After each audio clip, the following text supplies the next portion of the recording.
I never expected her to remember my name, let alone everything else. The cafe smelled like stale croissants and overbrewed coffee, the kind that lingered in the corners and on your fingers. I slipped into my usual seat by the window, watching the street blur through the rain-soaked glass. My phone buzzed on the table. No new messages, and I left it face down. It had become a habit, staring at a screen that never said much, waiting for a pause in a day that often didn't come. She appeared behind the counter, leaning slightly to reach a mug. Her hair had that soft, restless curl I remembered from my friend's summer stories, though it had started to gray at the edges. She caught my eyes and, without skipping a beat, said, "Cappuccino, right?" I nodded. It felt strange, the way she remembered. Usually people forgot. Usually people only noticed the loud, obvious parts. She saw the little things, the fold of my sleeve, the half-empty notebook on the table, the way I twisted a straw between my fingers. "You've been reading that same book for weeks," she said, nodding toward the leather-bound thing I had been scribbling notes into. Her voice wasn't loud, but it carried. I felt my ears heat up. "Yeah, I guess I like reading the same parts." I smiled, unsure why I said it. It felt like a test, like maybe she would laugh or shake her head. She didn't. She just tilted her head, and her eyes lingered on mine for a beat too long. I noticed the faint tremor in her hands as she set down my cappuccino. I watched her fingers smooth the edge of the counter absent-mindedly, almost like she didn't notice I was watching. There was something in that, careful, deliberate quiet. Something I wanted to study, memorize even. We laughed at nothing, or maybe it's something only she remembered, when she mispronounced a name on a receipt. The joke hung in the air. It was small, unimportant to anyone else, but it left a warmth behind. I stirred my coffee, pretending not to notice how she flicked a glance at me when she stepped back to serve another customer. There was a rhythm here, a quiet intimacy without words. I realized I had paused my life to notice it. I had paused my life a lot lately. The unsent texts in my drafts, the conversations I rewound in my head, the way I lingered in doorways or on sidewalks, waiting for something that didn't quite arrive, all little threads of the same loneliness. She wiped her hands on a towel and caught my gaze again. "You remind me of someone I once loved," she said, soft, almost like she wasn't sure she should have said it. I froze, spoon hovering over foam, words tucked behind a sudden lump in my throat. My first thought was, I'm too young. My second thought, why does that sound like a gift? I didn't know what to say. I didn't know if I should laugh or nod or just stare. She offered nothing else, just a small smile that made my chest ache in a way I hadn't felt in years. I left the cafe with my notebook under my arm, the bell above the door chiming my departure. I walked slowly, letting the rain soak my jacket, imagining the way her hands had trembled, imagining her voice saying the words again. I knew I shouldn't think about it, but I did anyway. And then, as I reached my street, my phone buzzed. A message from an unknown number. "Forgot to ask. Do you want to come by for some tea tomorrow?" I froze. The steam from my coffee had long vanished, but a different kind of warmth stayed in my chest, quiet and insistent. The doorbell jingled softly, and I froze for a second before remembering the message. There, her place. I swallowed and stepped inside, greeted by the familiar scent of worn wood and something faintly floral, like vanilla and laundry soap. She was perched on a stool in the kitchen, a kettle whistling quietly, steam curling between us like a thin veil. "Hey," she said, voice careful, like she wasn't sure if casual would be allowed. I nodded, noticing how her sweater hung loose over her shoulders, sleeves pushed up, revealing a faint scar along her wrist. She caught my gaze and looked away, frowning slightly, as if she had said more than intended. We poured the tea together. The cups were warm in our hands. I tried not to linger too long on the way her fingers brushed the rim, the slight hesitation before she handed me a sugar cube. I used to make tea like this with my mom," she said suddenly, almost as if the words weren't meant for me, and then quickly added, "She's gone now." I didn't know what to say. The silence that followed wasn't uncomfortable. It was full, heavy with something neither of us dared to name. I shifted, spooning sugar into my cup, imagining the hand she had used to stir her mother's tea, imagining the mornings she had spent alone since. I thought about my own loneliness, the text drafts I never sent, the little routines that reminded me I was too young to know what to do with someone like her. She glanced at me when she noticed my hesitation, and I could swear she saw right through the front I kept for the world. "Do you come here often?" I asked, immediately regretting how childish it sounded. She tilted her head, a slow smile tugging at her lips. "I could ask you the same thing," she said, and for a moment, the words hung between us like something dangerous and promising all at once. I laughed softly, a dry, awkward sound. We didn't look away. I helped her carry the cups to the small table by the window. Rain pattered against the glass. Outside, the world blurred into streaks of gray and silver. Inside, the quiet felt alive, a fragile tension I didn't know how to manage. We talked about small things, a book she was reading, a song she liked, a memory of a long-ago friend. Each revelation was brief, a careful brush of the brush against canvas, and I felt my pulse tighten. I knew the lines we shouldn't cross. Her history, my youth, the invisible eyes of her life outside this kitchen. When I stood to leave, she handed me a folded napkin with a corner tucked under her fingers. I noticed how she lingered, thumb brushing mine for a fraction too long. I felt heat creep into my chest. I don't know why that moment stayed with me. I thought as I walked to the door, maybe because it felt like someone finally saw me. She opened the door wider than necessary, offering me a small, knowing smile. And just before I left, she said softly, "Be careful on the stairs." It was nothing, and it was everything.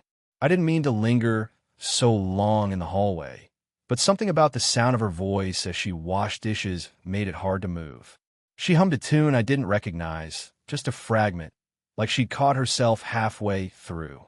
I pressed my back against the wall, hands in pockets, and waited. When she noticed me, her smile faltered, small, imperceptible, almost guilty.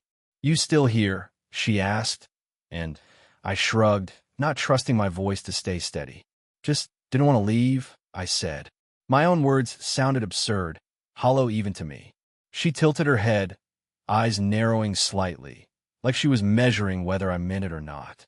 We ended up on the couch, neither of us moving to say anything, just the soft tick of the wall clock filling the spaces. I noticed the way her hand rested near mine on the cushion, almost brushing it, then retreating quickly as if surprised by its own presence. I wanted to reach, but my fingers froze halfway. I thought about texting her yesterday, about asking her something stupid, about everything I should or shouldn't feel. She caught me staring at her and flicked her eyes down at her cup, hands tight around it. "I should probably go," I said, though my legs didn't move. She didn't answer, only tilted her head slightly toward the window.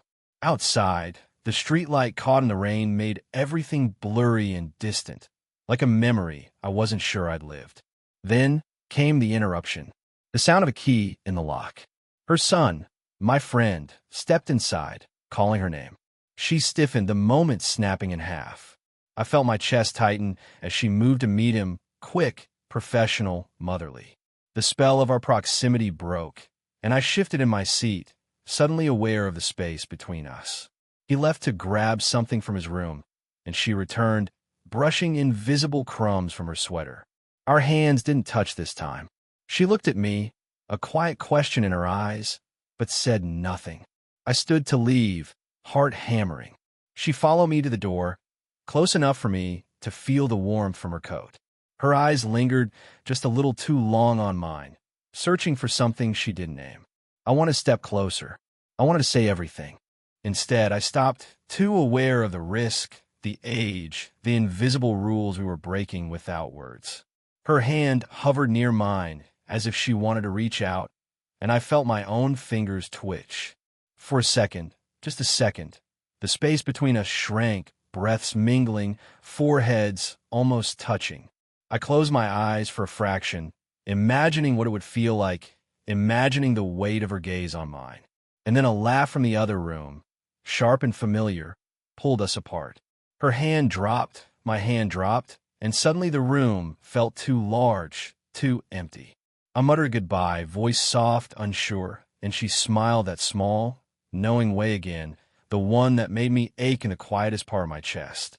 I stepped out into the rain, shoulders tense, imagining the touch that never came. My heart kept thinking about it anyway. The bench by the canal was wet from the morning drizzle, but she didn't care. She sat with her hands folded in her lap, coat collar turned up, staring at the water as if the ripples could tell her something she didn't know.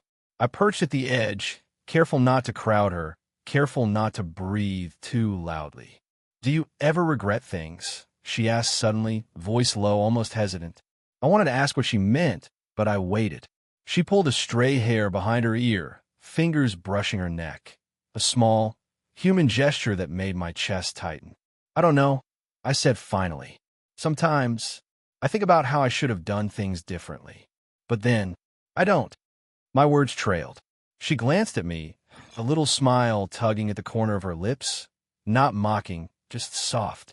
Her eyes flicked down to the canal. "I feel like sometimes I lose myself in small moments. I shouldn't. I know I shouldn't." Her hands twisted the edge of her scarf. I realized she was talking about me, though the words never landed fully. I wanted to reach out, wanted to tell her she didn't have to apologize for her feelings, but the words lodged in my throat. Instead, I shifted slightly closer. Our shoulders almost touched. Almost. "I don't think I've met anyone who notices," she said, voice catching. "Not like you do. Not really. And it scares me." I swallowed. My own heart was hammering in that same quiet, desperate rhythm. I wanted to tell her that I noticed everything. The way she laughed softly to herself, the way her hands trembled when she thought no one was looking, the way she lingered at the counter. I wanted to tell her that I'd waited quietly for this. But the words wouldn't come. A gust of wind rattled the lampposts. She pulled her coat tighter, a subtle shield against more than the cold. I imagined all the boundaries we weren't supposed to cross, all the lines drawn in invisible ink, and yet I wanted to erase them with a single step forward. "Do you ever wonder what would be like," she said, voice almost a whisper, "if things were different?" I froze, and I knew she froze too. The water reflected the sky, gray and endless. Her gaze found mine, searching, hesitant, vulnerable in a way that made my chest ache. I could reach out. I could speak. I could close the distance that had held us in this suspended, aching limbo. But the world beyond the bench existed. The sun, the rules, the years between us. The weight of it pressed down like the wet air around us. And still, the pull toward her was undeniable.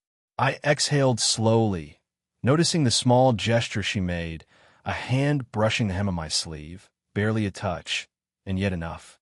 I wanted to ask her if she really meant it.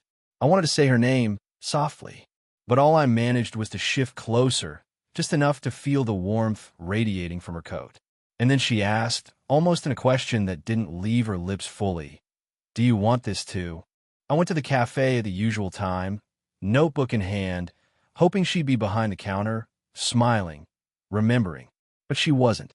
The bell jingled for every other customer, but not for her. I asked about her, trying to keep my tone casual, and the barista shrugged. "She had to run out," he said, like that explained everything. I sat at my usual table anyway, folding a napkin into a rectangle and unfolding it over and over. The coffee was lukewarm, the steam curling faintly, trying but failing to fill the emptiness. My eyes flicked to the door every time it opened.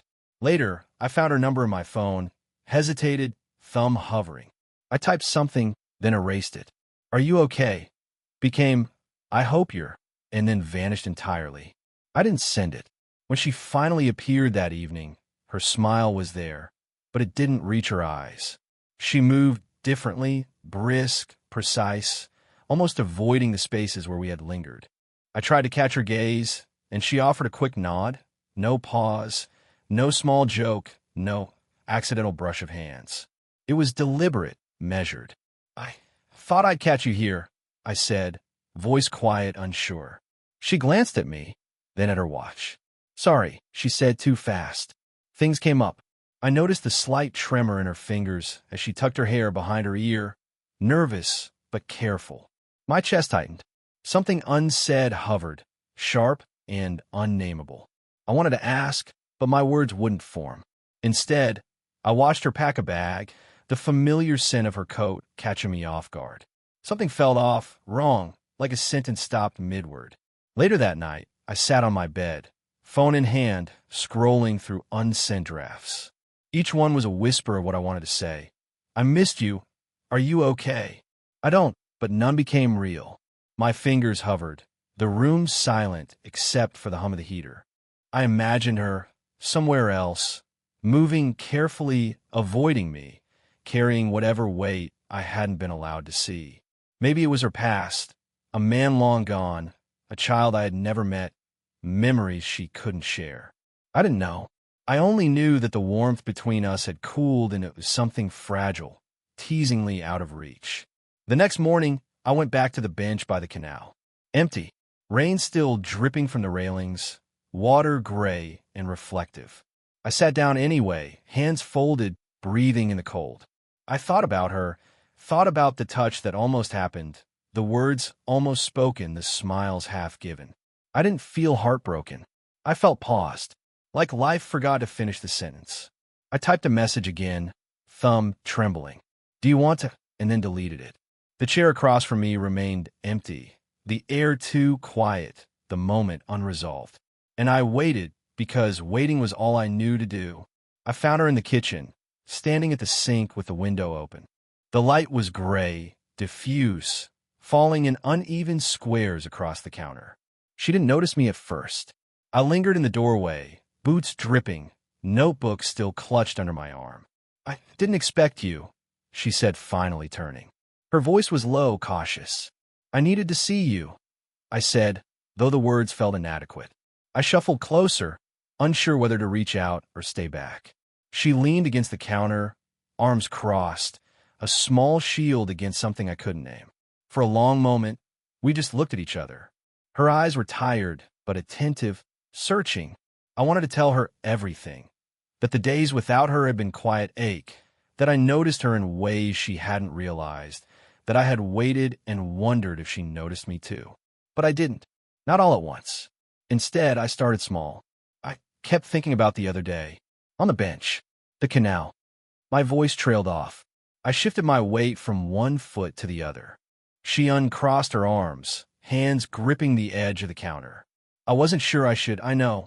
I interrupted softly. I know we shouldn't. The words felt heavy, but necessary. She nodded, a single tilt of her head, acknowledging what was unsaid, the weight of years, boundaries, mistakes, all of it pressed into that tiny gesture. The kettle whistled, and she moved to pour tea without looking at me. I watched her hands, steady now, deliberate, the small tremor gone. She handed me a cup. I held it like it was fragile, because it was, in a way. I didn't think. I'd want this, she said quietly, voice low, not meeting my eyes. But, Ido. I felt the air shift, the tension that had built over weeks, months, collapsing just slightly, enough for me to breathe. I wanted to lean closer, wanted to close the space, wanted to touch her hand, but I stayed still. She took a sip of her tea, eyes on the window, letting the words hang between us. We didn't need more. The choice was made quietly, to be present, to acknowledge, without overstepping. That was enough. Vulnerable, but not reckless. I set my cup down. She glanced at me, and for a long second, her lips twitched into the faintest, smallest smile. Not dramatic, not exaggerated. Just hers. Okay, I said. She looked at me again, letting her shoulders relax, a tiny exhale that carried months of hesitation. Okay, she repeated softly. I didn't know what would come next. Maybe nothing. Maybe something. But in that kitchen, in that quiet shared space, it was enough to exist together, acknowledging the feeling without forcing it, holding it tenderly in the air between us. And that was the closest thing to relief I'd felt in months. Simple, human enough. It was 8:47 a.m., just like I liked it, though she always joked it was an oddly specific time to notice. I sat at the kitchen table, black coffee in hand, the steam rising in lazy spirals. She moved around the small apartment, folding laundry, humming the same fragment of a song she'd hummed weeks ago at the canal bench. It felt familiar, steady, the kind of normal that arrives after months of uncertainty. She handed me a cup of tea, warm, fragrant, and just slightly sweet, my favorite. I caught her glance as she placed it down, the corner of her mouth twitching into a quiet smile. No words, just acknowledgement. It was enough. We walked to the canal bench later, the same one where everything had almost begun and almost ended. The rain had passed, leaving the air crisp, the city quiet. We didn't need to speak. We didn't have to recreate old confessions.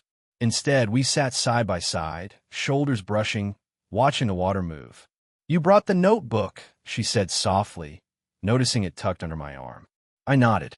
I figured I'd finally finished the part one left hanging. She didn't ask which part. She didn't need to. We both knew.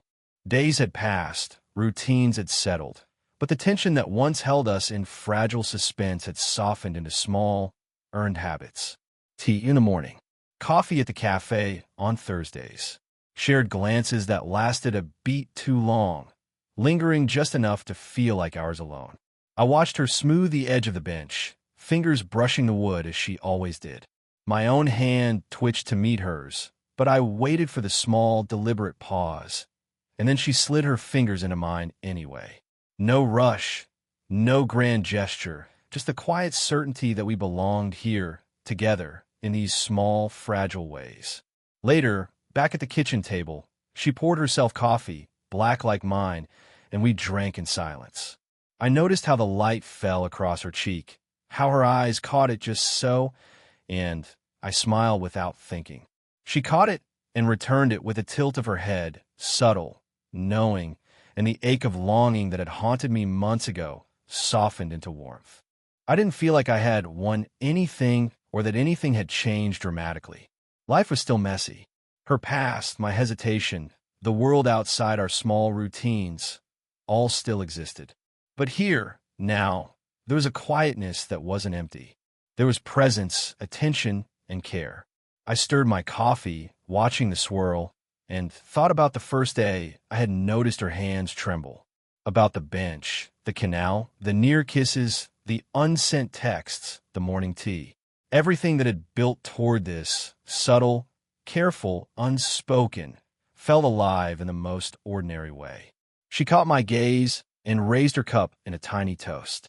I raised mine in return, and as we drank, the warmth lingering between us, I realized some things didn't need words to be understood. Some love didn't need declarations. It existed quietly, in gestures, in routines, in the pauses between words. And for us, that was enough. I let the last sip of coffee warm my mouth and thought, softly, almost to myself, she's here. And I finally know what that feels like. If this were a video script, the closing reflection could read, "Did this story stay with you?" What kind of quiet, real love stories do you want to hear next?